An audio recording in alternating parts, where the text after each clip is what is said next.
बेटी के तीन रूप हैं, माँ, बहन और बेटी। तो आज आपके बीच में एक और बात को लेकर के चर्चा करेंगे।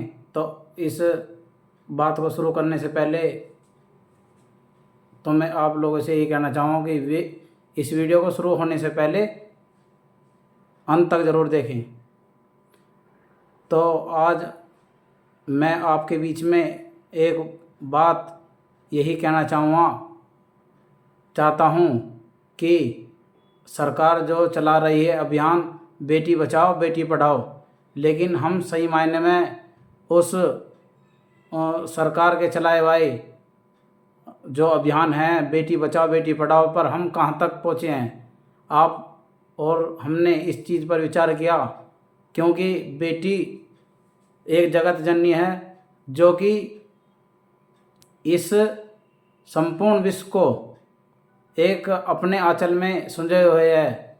क्योंकि बहन, बेटी और माँ ये एक ही बेटी के ही रूप हैं। क्योंकि आपको भी पता होगा कि बहन और बेटी किसी की माँ, बहन और किसी की पत्नी भी हो सकती है।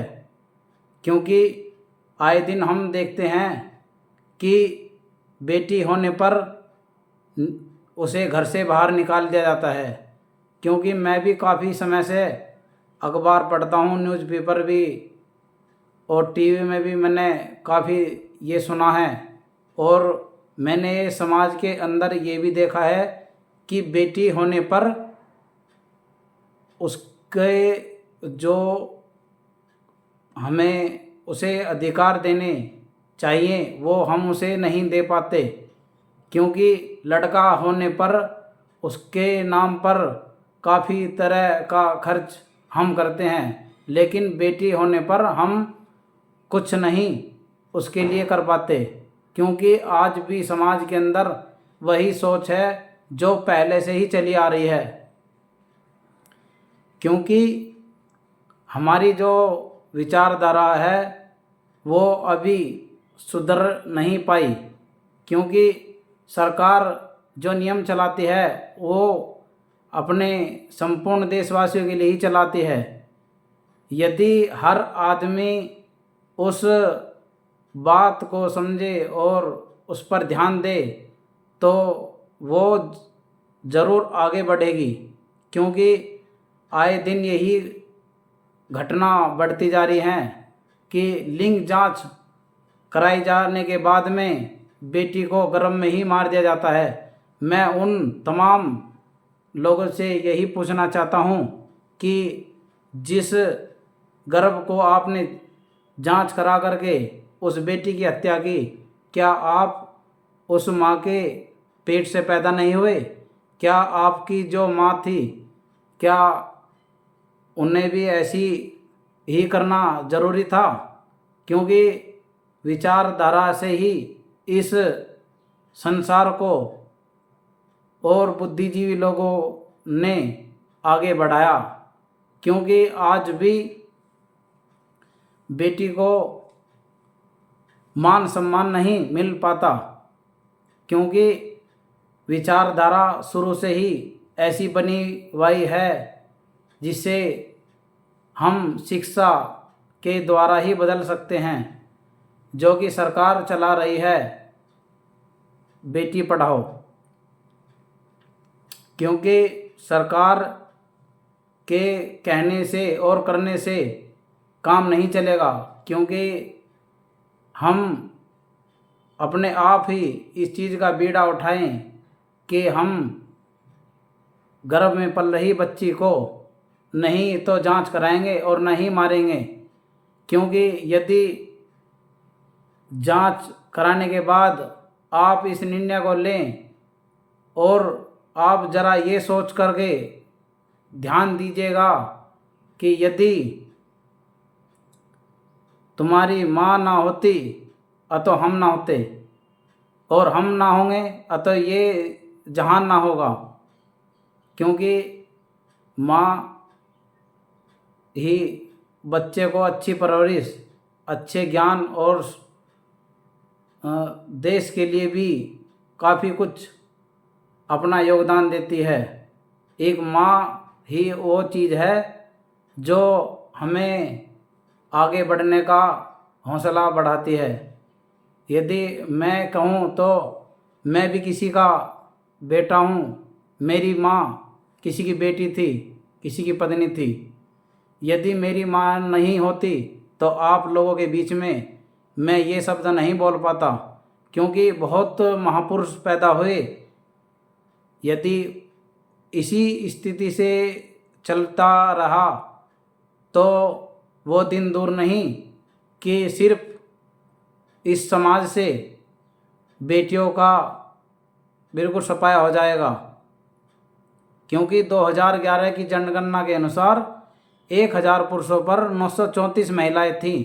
ये बड़ी सोचने का और समझने का विचार है, क्योंकि आए दिन ये घटनाएं बढ़ रही हैं कि बेटी पैदा होने पर महिला को घर से निकाला और उस पर तमाम तरह के अत्याचार शोषण किए जा रहे हैं।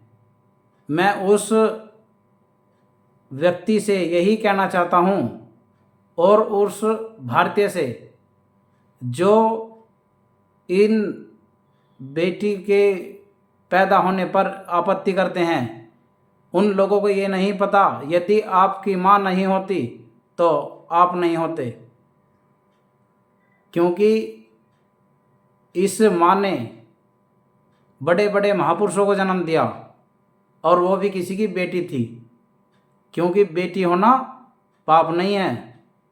यदि पाप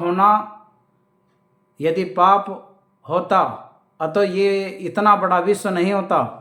आज देश में 140 करोड़ लोग हैं जो सिर्फ किसके द्वारा पैदा हुए? एक माँ के द्वारा, और माँ भी किसी की बेटी थी। तो आप लोगों से मैं यही कहना चाहूँगा कि अपनी पत्नी को सम्मान दीजिए और उसके गर्भ में पल रहे बच्चे को, चाहे वो बेटा हो या बेटी, उस पर भी समान अधिकार का अधिकार है। क्योंकि बेटी भी बराबरी की अधिकार है। तो आप लोगों से मैं आप इस बारे में और बात करना चाह रहा हूँ कि बेटी पढ़ाओ। देश आज़ाद हुआ, देश के बाद संविधान बना, संविधान बनने के बाद बेटी को अधिकार मिला और उन्होंने इस देश और विदेश में अपना परचम फहराया।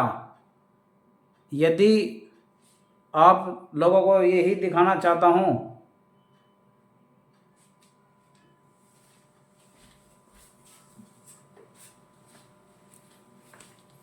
आप लोग देख सकते हैं कि ये भारत का संविधान है और डॉक्टर B.R. अम्बेडकर भी किसी माँ के और किसी की बेटी थी वो, जिसने इस देश के लिए बेटी और महिलाओं के सम्मान दिलाया। और ऐसे महानायक का मैं तहे दिल से धन्यवाद देना चाहता हूँ कि, और उस माता का भी धन्यवाद देना चाहता हूँ जिसने ऐसे वीर महापुरुष को इस देश में पैदा किया। इन्होंने इस देश के अंदर ऐसा संविधान लागू किया जिसमें हर उस, चाहे वो नारी हो या पुरुष हो, उनको समानता का अधिकार दिया। और मैं धन्यवाद देना चाहता हूँ उस नारी को जिसने मुझे इतनी समझ पैदा की कि मैं आप लोगों के बीच में अपनी बात रख सका। क्योंकि बेटी होना कोई पाप नहीं है।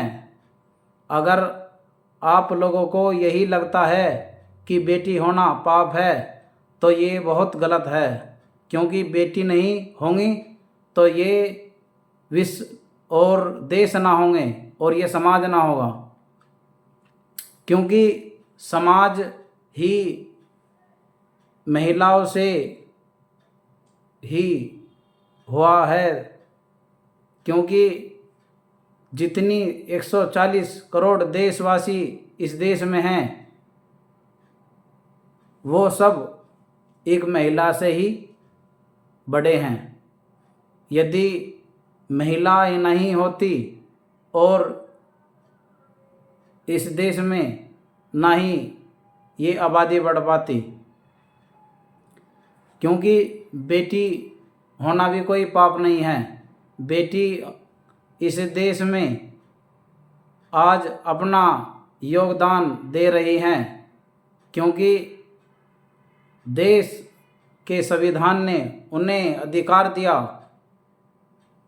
और आज वो लेकर के प्रधानमंत्री से लेकर के हर उस पद पर रह कर के अपना योगदान दे रही हैं। जो लोग ये कहते थे कि महिलाएं हमारे पाँव की ज्योति हैं, इस का श्रेय मैं अपने आप को ना देता हूँ, मैं उस महापुरुष को भी देता हूँ धन्यवाद जिन्होंने इस देश के लिए और महिलाओं के लिए काफ़ी काम किया।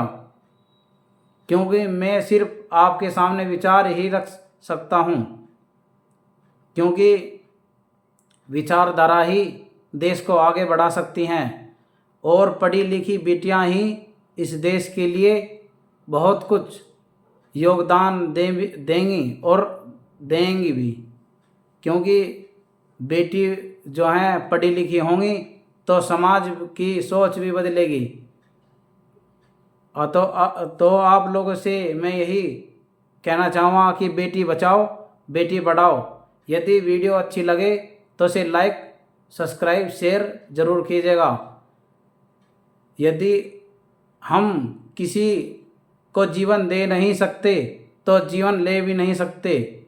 इंसानियत निभाओ, जियो और जीने दो। जय हिंद, जय भारत, जय संविधान, जय नारी शक्ति।